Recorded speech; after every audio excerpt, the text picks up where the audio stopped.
Hello students, welcome back to the channel. Last time हमने DNA का replication किया था और नेक्स्ट जो टॉपिक हमें करना है, प्रोसेस जो हमें करनी है वो है ट्रांसक्रिप्शन। लेकिन ट्रांसक्रिप्शन करने से पहले हमें आरएनए का स्ट्रक्चर पता होना चाहिए। तो आज के लेक्चर में हम आरएनए का स्ट्रक्चर करते हैं। तो RNA like DNA is formed of three structure, main components, three structures like DNA. इसमें शुगर प्रेजेंट है, फॉस्फेट प्रेजेंट है, शुगर प्रेजेंट है, फॉस्फेट प्रेजेंट है और बेसिस प्रेजेंट है।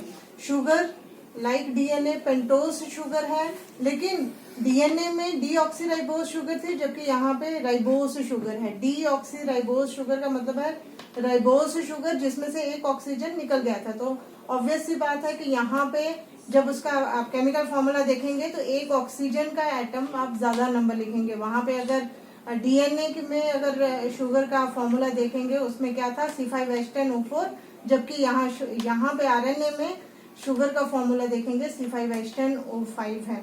बेसिस लाइक डीएनए, ये नाइट्रोजन बेसिस हैं, हेट्रोसाइक्लिक नाइट्रोजन कंपाउंड्स हैं। दो तरह के बेसिस हैं, प्यूरिन्स और पायरामिडीन्स। सिर्फ ये सब आपने डीएनए के स्ट्रक्चर में पढ़ा है, लेकिन यहाँ पे डिफरेंस जो है वो सिर्फ इस बेस में है, नाइट्रोजन बेस में है, कि उसमें एडेनिन, साइटोसिन, ग्वानिन और थाइमीन था डीएनए में।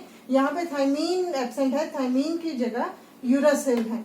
और देखिए यहाँ पे लाइक डीएनए शुगर, फॉस्फेट और बेस एक न्यूक्लियोटाइड बना रहे हैं, और ये सारे के सारे न्यूक्लियोटाइड्स मिलके आरएनए का स्ट्रक्चर बनाते हैं। तो यहाँ डीएनए जैसे आपने किया था, डबल स्ट्रैंडेड मॉलिक्यूल है, उसका डबल स्ट्रैंडेड स्ट्रक्चर वो पोजेस करता है। यहाँ पे जो आरएनए है वो सिंगल स्ट्रैंडेड स्ट्रक्चर ही पोजेस करता है।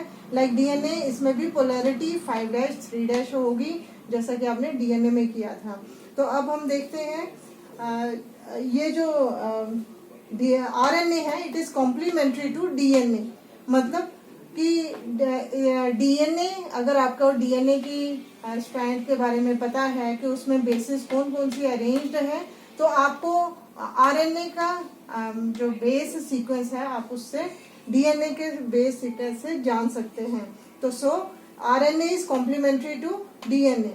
अब देखिए ये जो आरएनए है वो 3 डिफरेंट टाइप्स का है, एमआरएनए, टीआरएनए एंड आरआरएनए। तो आज के टॉपिक में हम सिर्फ एमआरएनए करेंगे, उसके कमिंग लेक्चर्स में फिर हम टीआरएनए और आरएनए करेंगे। तो एमआरएनए, जिसको हम मैसेंजर आरएनए कहते हैं, इसी को दूसरे नाम है इंफॉर्मेशनल आरएनए, टेम्पलेट आरएनए और हेट्रोजीनस न्यूक्लियर आरएनए।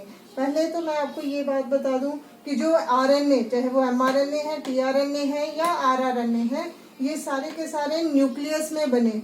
लेकिन न्यूक्लियस में बनने के बाद आप जानते हैं प्रोटीन्स तो न्यूक्लियस में ही नहीं चाहिए ना, सिर्फ कहाँ चाहिए, साइटोप्लाज्म में। तो एक करैक्टर जो एक्सप्रेस होगा वो प्रोटीन, उसके लिए जो प्रोटीन फॉर्मेशन होगी वो साइटोप्लाज्म में होगा, साइटोप्लाज्म में उसकी फॉर्मेशन होगी।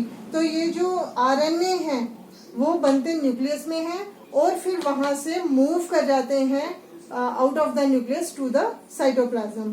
तो देखिए ये जो एमआरएनए है, ये इसको हम इंफॉर्मेशनल आरएनए भी कहते हैं। मैसेंजर आरएनए इसलिए क्योंकि ये जो प्रोटीन बनाने का जो इंफॉर्मेशन है, वो जो मैसेज है वो न्यूक्लियस से इसमें साइटोप्लाज्म में लेके जा रहे हैं।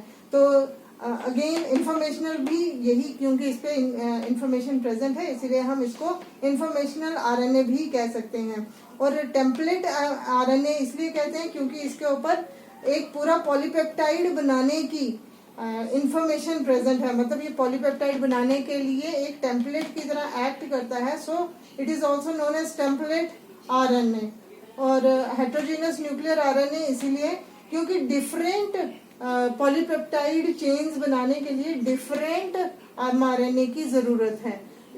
मतलब सभी जो डिफरेंट एमआरएनएज हैं for formation of different polypeptides, they are not equal in size, they are not same in structure.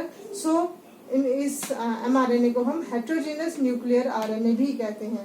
तो जो मैसेंजर आरएनए है, ये टोटल आरएनए, सेल के टोटल आरएनए का सिर्फ 5% जो ये है 5% अमाउंट में ही mRNA प्रेजेंट है।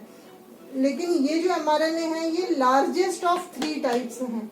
इन तीनों टाइप्स के RNA अगर हम देखेंगे तो लार्जेस्ट जो mRNA है वो है जो RNA है वो है mRNA। ये लीनियर स्ट्रक्चर पोजेस करता है। बेसिक स्ट्रक्चर तो वही है, इसमें वही पॉली न्यूक्लियोटाइड्स हैं, ठीक है, लेकिन बेसिक स्ट्रक्चर तो सेम है।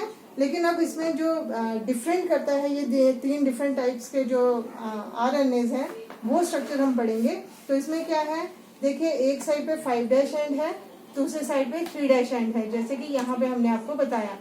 तो 5' एंड की जैसे मैंने एक और चीज बता दी कि ये लीनियर स्ट्रक्चर पोजेस करता है, बिल्कुल स्ट्रेट स्ट्रक्चर पोजेस करता है। तो 5' एंड की तरफ अगर आप देखेंगे तो वहां पे मिथाइलेटेड जी कैप प्रेजेंट है। मिथाइलेटेड जी कैप का मतलब है कि इस एंड पे ग्वानीन मिथाइलेटेड, जिसमें ऐसा ग्वानीन जिसमें मिथाइल प्रेजेंट है वो प्रेजेंट होगा इस 5' एंड की तरफ, ठीक है, और उस पार्ट को हम मिथाइलेटेड जी कैप बोल देते हैं। और 3' एंड की तरफ अगर हम देखेंगे तो 3' एंड की तरफ पॉली ए टेल है। पॉली ए टेल मतलब बहुत सारे एडेनिन न्यूक्लियोटाइड्स यहाँ पे प्रेजेंट होंगे। बहुत सारे एडेनिन कैरिंग न्यूक्लियोटाइड्स प्रेजेंट होंगे कहाँ पे, 3' एंड पे। अब देखिए ये जो मिथाइलेटेड जी कैप है या पॉली ए टेल है, इन दोनों के कुछ कॉमन फंक्शंस हैं, जैसे कि ये इनके प्रेजेंस की वजह से जो mRNA है इनके इन एंड्स पे डीजनरेशन नहीं हो पाती।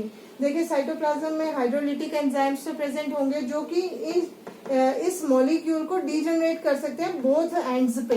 तो ये जो मिथाइलेटेड जी कैप है और पॉली ए टेल है उनको डीजनरेट नहीं होने देते, उनको बचाते हैं हाइड्रोलिटिक एंजाइम्स से। दूसरा ये आप जब प्रोटीन की फॉर्मेशन देखेंगे, सुनेंगे, पढ़ेंगे तो उसमें देखेंगे कि यहाँ पे राइबोसोम्स जो प्रोटीन मशीनरी है उनमें आरएनए के साथ साथ राइबोसोम्स की भी जरूरत पड़ती है। तो राइबोसोम्स का अटैच कहाँ पे होते हैं, ये अटैचमेंट के लिए उनमें हेल्प करते हैं। जो राइबोसोम्स हैं ये दोनों रीजन्स पॉली ए टेल और मिथाइलेटेड जी कैप, ये जो है ये राइबोसोम्स के अटैचमेंट में हेल्प करते हैं, उनके अटैचमेंट के लिए एक साइट का काम करते हैं। और जो पॉली ए टेल है, पॉली ए टेल जो mRNA को न्यूक्लियस से जब उसने बाहर आना है तो ये उसको बाहर आने में भी हेल्प करेगी, उसके एग्जिट में, न्यूक्लियस से एग्जिट में भी उसके हेल्प करेगी। अच्छा, 5' एंड पे जो मिथाइलेटेड जी कैप है उसका जो नेक्स्ट पोर्शन है, ये जो कुछ पोर्शन है ये नॉन कोडिंग रीजन है। मतलब यहाँ पे बिल्कुल कुछ भी इंफॉर्मेशन नहीं है जिसकी वजह से कि वो पॉलीपेप्टाइड चेन बनाने में हमें हेल्प मिले। तो इस नॉन कोडिंग रीजन को हम लीडर रीजन कहते हैं। और सेम ऐसा ही एक रीजन 3' एंड से पहले भी है, पॉली ए टेल से पहले है, और इस नॉन कोडिंग रीजन को हम ट्रेलर रीजन कहते हैं। लीडर रीजन और ट्रेलर रीजन के बीच का जो पोर्शन है दिस इज कोडिंग रीजन। मतलब ऐसा रीजन जहाँ पे न्यूक्लियोटाइड्स में वेरियस बेसिस एक सीक्वेंस में प्रेजेंट हैं और डिटरमाइन करेंगी फॉर्मेशन ऑफ पॉलीपेप्टाइड चेन को। तो ये था स्ट्रक्चर ऑफ mRNA। अब देखें mRNA की टाइप्स कितनी हैं, 2 तरह की हैं, मोनोसिस्ट्रॉनिक mRNA और पॉलीसिस्ट्रॉनिक mRNA। मोनोसिस्ट्रॉनिक mRNA जैसे कि यूकैरियोटिक सेल्स में प्रेजेंट है और इस मोनोसिस्ट्रॉनिक mRNA पे एक ही पॉलीपेप्टाइड चेन बनाने की इंफॉर्मेशन प्रेजेंट रहती है, जबकि पॉलीसिस्ट्रॉनिक mRNA जो कि प्रोकैरियोटिक सेल्स में प्रेजेंट है, प्रोकैरियोटिक ऑर्गेनिजम्स में प्रेजेंट है, उनमें मोर देन 1 पॉलीपेप्टाइड चेन बनाने की इंफॉर्मेशन प्रेजेंट रहती है। तो बेटा it was all about mRNA। तो नेक्स्ट टाइम हम जेनेटिक कोड ऑन करेंगे, tRNA का स्ट्रक्चर, RNA का स्ट्रक्चर करेंगे। अगर इसमें कोई भी डाउट है तो आप अपना कमेंट बॉक्स में लिख के भेजिए। चलिए फिर नेक्स्ट लेक्चर में आपका फिर से मिलते हैं, तब तक के लिए थैंक यू।